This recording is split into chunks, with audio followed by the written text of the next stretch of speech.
Happy Sabbath po sa inyo lahat. Good morning.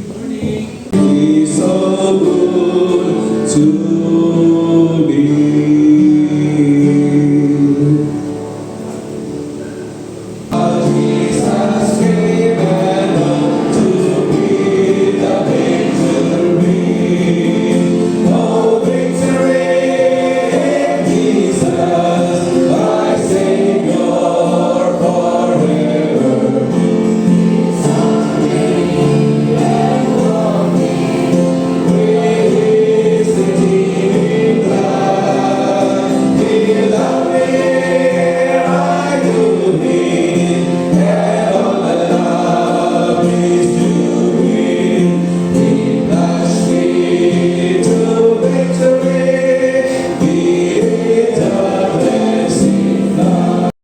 Challenges in his own life too. In one episode, Jonah was blamed for something he didn't do. Sulat ni Haring Solomon sa Psalms 91, sabi po dito, siyang tumatahan sa lihim na lamang ng kataas-taasan ay mananatili sa lihim ng mga pangyarihan sa lahat. Aking sasabihin ko po sa Panginoon, siya ang aking kalungan at ang aking katibayan, ang Diyos na siya ang aking pinagkakaiwalaan. Tayo po ilalakad na sa ating babaeng worship. Holy, holy, holy, holy is our God. Glorious when we are is the one.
Good morning po and happy Sabbath. Ako po ay natutuwa dahil ako naman po ay muling makatayo sa inyong harapan upang mauna sa pag-aaral po natin ng salita ng ating Panginoon. And I feel like parang nagiging familiar na rin ako po sa inyo at kayo din naman sa akin. Pero kanina lang, habang ako po ay naandito, at no-observe ko ang mga kapatiran, hindi ko pa rin maiwasan maramdaman na kapag tatayo ka talaga, kakabahan ka, kahit na yung mga tao ay palagian mo namang nakakasalunga. Iba pa rin talaga ang presensya kapag nandito ka sa harap ng pulpito. Kamusta po mga kapatid? Alam po ninyo, pakiramdam ko, ang dahilan kung bakit ako ay na-invite palagi o madalas ay dahil sa naniniwala ko sa kasabihan na short message removes the heart. Pero long message removes the chairs. Pero dito naman judges naman hindi naman monoblock kaya hindi mahalata kapag nag-uuwian na hindi magagalawan yung mga upuan. So ngayon pong umaga lagi ko rin natatanong kapag ako yung magsisermon, ano ba ang magandang message sa isang church? Tinanong ko si Ninong Walter. Even before, tinatanong ko si Ninong Walter, tanong ko sa kanya, ano po ba ang magandang message sa Pilar? Sabi niya, ikaw, kung ano yung handa mong message, yun yun. So, yun yung kagandahan. Malaya akong pumili ng sermon na aking pong ibabahagi at papangunahan sa pag-aaral sa kapulungan ng ito. So, ang aking pong sermon na hinanda ay pinamagatan ko itong Come to Jesus. Ito po ay nakabasa kanina sa ating pong key text that is found in Matthew 11 verses 28 to 30. Nais ko pong balikan muna natin ito. Ang sabi po dito in English, Come to me, all you who labor and are heavy laden, and I will give you rest. And next verse, verse 29, Take my yoke upon you, and learn of me, for I am meek and lowly in heart, and ye shall find rest unto your souls. And last verse, so verse 30, For my yoke is easy, and my burden is light. So kapag pag-aaralan po natin ang mga specific na pangusap ng ating Panginoon, magandang balikan natin kung ano yung konteksto o pinanggagalingan nito. And you know what? The context of this verse is found in Matthew 9 verse 13. Ang sabi dito ni Jesus, For I desire mercy, not sacrifice, for I did not come to call the righteous, but sinners to repentance. Meaning to say, mga kapatid, yung context ng pananalita ni Jesus, when He invited the people, His audience, ang iniimbitahan ni Jesus ay yung mga tao na pilit. At sino yung mga piling tao ito? Yung mga tao na makasalanan. And so to ask you this question, sino sa atin dito ang lumalapit kay Jesus dahil makasalanan? Let us raise our hands. Amen, mga kapatid. Let us pray. Maraming salamat, Panginoon, dahil ipinapatid mo sa bawat isa sa amin na kami ay kasalanan at ang imbitasyon ay para sa amin. Samahan kami, O Diyos, na magmuni-muni at mag-aral ng mga salita sa matamis na pangalan ni Jesus. Amen. Nais ko lamang po, mga kapatid, hatiin ang mga talatang ito sa tatlong mga mahalagang puntos na I hope and pray makunan po natin ito ng aral at ma-apply natin in Christian Real Life Application. Okay? Sabi po dito, Matthew 11 verse 28, the big word there is the word come and word me. Sabi niya, all who labor and are heavy laden, and I will give you. Meaning ng word na come, sabi dyan, is not optional. Ano pong ibig sabihin pag sinabing it's not optional? Ibig sabihin, pupunta ka talaga. Pero, there is a condition na pupunta ka because the word come represents the precondition of finding rest. Ibig sabihin, pupunta ka kay Jesus. Ini-invite ka ni Jesus na pumunta sa Kanya kasi kailangan mo ang pahinga. Mga kapatid, yun yung precondition na nire-require ni Jesus o ng ating Panginoon in order for us to come to Him. And so, kung matatanong natin sa ating sarili, when is the time that we feel like we are restless? Parang kailangan natin ng pahinga, mga kapatid. And so, ito pa, ang condition na ito ay ganito. Before we can come to unload our burdens, here is the truth. We need to understand that we cannot carry them alone. Ito yung kagandahan na pagpunta kay Jesus. Na maunawaan muna natin sa ating sarili na na hindi natin kayang mag-isa. Alam po ninyo, just to share this with you, ako po ay mayroong pamangkin at ang aking pamangkin ay pamangkin ko na yun, nakikita niya, nakapagdalag dyan yung nanay niya, komportable siya. Mga kapatid. So, likewise, sa ating pananampalataya, in order for us to come closer to Jesus, we need first to understand that we need Jesus. The most incurable of all sins is what? Is pride. self-sufficiency. Ito yun mga kapatid, kapag hindi na natin nakikita ang pangangailangan natin kay Jesus araw-araw, this is the most incurable of all sins. Hindi ito magagamot. Kasi bakit? Hindi na natin nakikita si Jesus sa ating buhay. And so, here is the first point. Mabilis lang mga kapatid. Budang-buto agad. Here is the first point na aking pong sa'yo. The first point mga kapatid ay ito.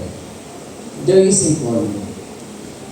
Merong panawagan ang ating Panginoon. And He is saying to all of us, come to me. Again, yung condition ng paglapit sa Kanya ay yung maunawaan natin na tayo ay nangangailangan sa Kanya. The invitation to come is not based on our righteousness, but on the fact that we are sinners. So as we continue mga kapatid, verse 29, sabi dito, take my yoke upon you and learn of me, for I am meek and lowly in heart, and ye shall find rest unto your souls. So, tutulungan kita, mga kapatid. Tutulungan kita. Tutulungan kita sa dala-dala mo. Tutulungan kita sa pamatok mo. Again, di ba yung context kanina kapag lalagyan yung basket, dapat pantay para hindi madapa. But you know what Mrs. White says here? In accepting Christ's yoke of the strength and obedience, you will find that it is of the greatest help to you. Wearing this yoke keeps you near the side of Christ, and He bears the heaviest part of the load. He bears the heaviest part of the load. Mga kapatid, yun ang sinasabi ni Mrs. White sa Bible commentary. And so, ano ang kailangan nating gawin? Of course, ang kailangan natin gawin is to accept the invitation of Christ. But here comes the second point. As we accept to come to Jesus, we must also cooperate to Jesus. Tama mga kapatid? Tama? Remember, He bears the heaviest part of our load. Mga kapatid, siya talaga ang nagbubuhat. And so it says here, the yoke reminds us that we do not have to carry the burden alone. Tama? The yoke should remind us that there is Jesus. Kaya nga dun sa lesson natin kanina yung sabi na si Jesus ay hindi Panginoon. Si Jesus ay tao lang. No, si Jesus ay Panginoon. As we continue reading the key text in Colossians, mauunawaan natin that through the blood of Christ, we are saved. Mga kapatid. And so we have to cooperate to Jesus. So let's continue. Sa first point, ano mga kapatid, ang unang punto natin? Ano po? Calling. Second point, cooperation. Verse 29, sabi po dito, take my yoke upon you and learn of me, for I am meek and lowly in heart, and ye shall find rest unto your souls. Nung tinignan po yung etymology ng salitang learn, ang equivalent definition ng learn according to etymology ay disciple or discipleship. Ibig sabihin, sabi dito, when we learn from Jesus, we are truly His disciples. Ibig sabihin, kung natututo tayo kay Jesus, ginagawa natin ang pagsunod sa Kanya. Yung totoo tayong disipulo niya. At ang sabi pa niya dito, for I am meek and lowly in heart. And it describes the character of Jesus. Ano po ang character ni Jesus? Kapag matututo tayo sa Kanya, He says there, I am meek. and lowly in heart. Mabuti niyo ako ay guro. Kapag sumasabog ako sa klase, ipinapakilala niya ang kanyang character, ang kanyang pagkatao bilang Diyos na pwede natin mabintahan.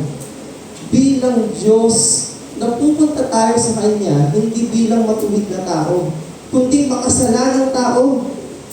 And He is willing to stoop down, mga kapatid. And He is not proud. So, mga kapatid, here is the last point. It's the word concession. Okay? Bakit concession, mga kapatid? Kasi ang paglapit kay Jesus ay nangangahulugan, dapat natin isurrender ang lahat sa atin para sa Kanya. Okay? And so the most secure place in the world is the world with Jesus. If there is Jesus, then that's the safest place.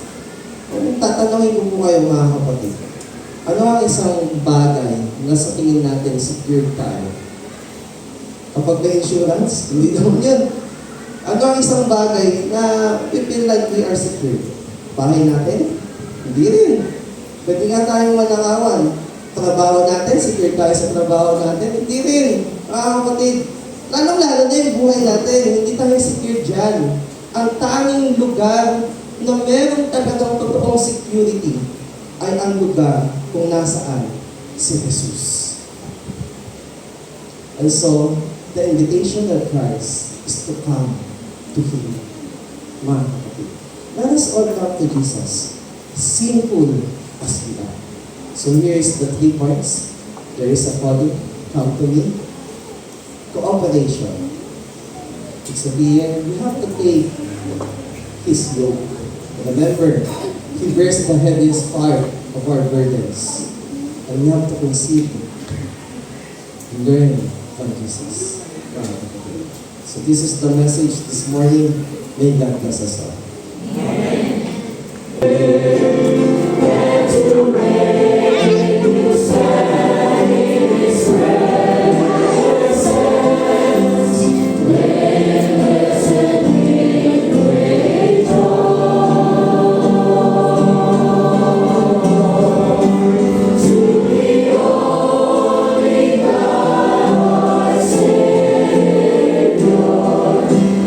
Jesus Christ our Lord.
sacrifice